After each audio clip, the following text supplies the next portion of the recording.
Je voudrais tout d'abord également, au nom de mon groupe, avoir une pensée pour l'ouvrier qui a perdu la vie sur le chantier de la ligne C du métro. Et en 2024, un autre ouvrier est mort et ses collègues ont été blessés. Je crois que cela a été dit, aucun travailleur, aucun salarié, aucun agent ne devrait risquer sa vie en allant gagner sa vie. Le travail ne devrait jamais tuer. Nous adressons nos pensées les plus profondes à sa famille, ses proches, ses collègues et à toutes celles et ceux qui aujourd'hui encore travaillent sur ce chantier avec cette douleur et cette inquiétude.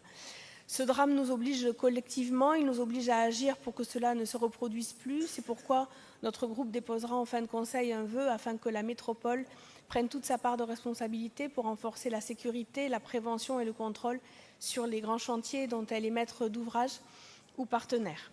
L'actualité, c'est aussi celle du monde agricole et nous voulons ici redire notre soutien aux agriculteurs et agricultrices qui vivent une crise profonde, durable, multifactorielle. Ils nourrissent notre territoire, participent à notre économie locale, à notre souveraineté alimentaire et à la vitalité de nos communes et bien au-delà de Toulouse et de la métropole. Leur colère est légitime lorsqu'ils subissent des revenus insuffisants, une concurrence déloyale, des accords de libre-échange comme le Mercosur qui mettent en compétition des modèles agricoles radicalement différents au détriment de celles et ceux qui respectent les normes sociales et environnementales qui sont élevées.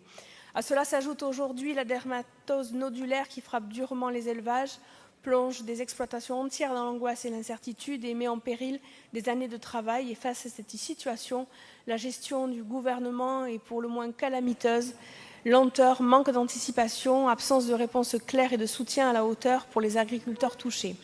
Les soutenir, ce n'est pas opposer agriculture et écologie, c'est au contraire défendre cette agriculture paysanne qui est viable économiquement. Et c'est ce modèle-là que nous devons défendre sur notre métropole.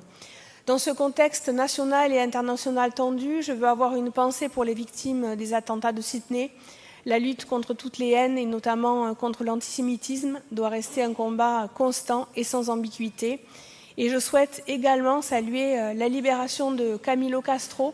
Après de longs mois de détention, c'est un soulagement, mais cela a été dit, il reste une attente forte, celle de la libération du journaliste Christophe Glaise, condamné à 7 ans de prison en Algérie. Et nous avions déposé un vœu en ce sens. J'ai bien compris que vous avez transformé ce vœu en tribune. Bien sûr, nous nous y associerons puisque c'est un copier-coller. La prochaine fois, appelez-nous, on vous écrira la tribune directement.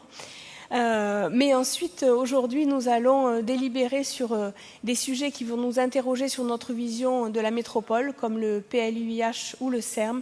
Une métropole, ce n'est pas une ville-centre qui décide pour les autres. Une métropole, c'est un outil de coopération entre communes, entre territoires urbains et périurbains et ruraux, un espace où l'on construit les politiques publiques pour toutes et tous et pas uniquement pour Toulouse.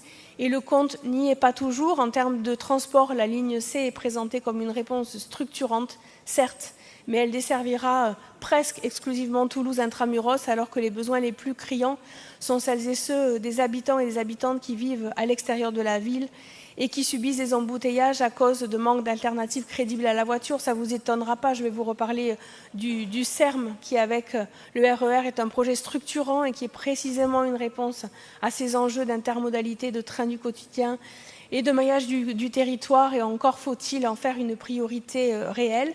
On parlera aussi du PLUIH et nous sommes heureux qu'après 6 ans de navigation à vue, et effectivement l'annulation du premier PLUIH a entraîné un retard considérable en matière de logement, de planification, d'anticipation des enjeux climatiques et sociaux. On le paie aujourd'hui ce retard. Alors vous l'avez dit, Monsieur le Président, on a une crise du logement, mais on a aussi eu de l'artificialisation, des tensions sur le foncier.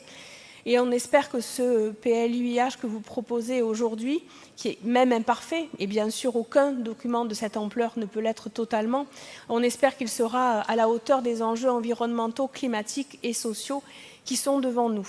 Mais pour cela, encore faut-il accepter le débat démocratique, l'expertise indépendante et l'état de droit.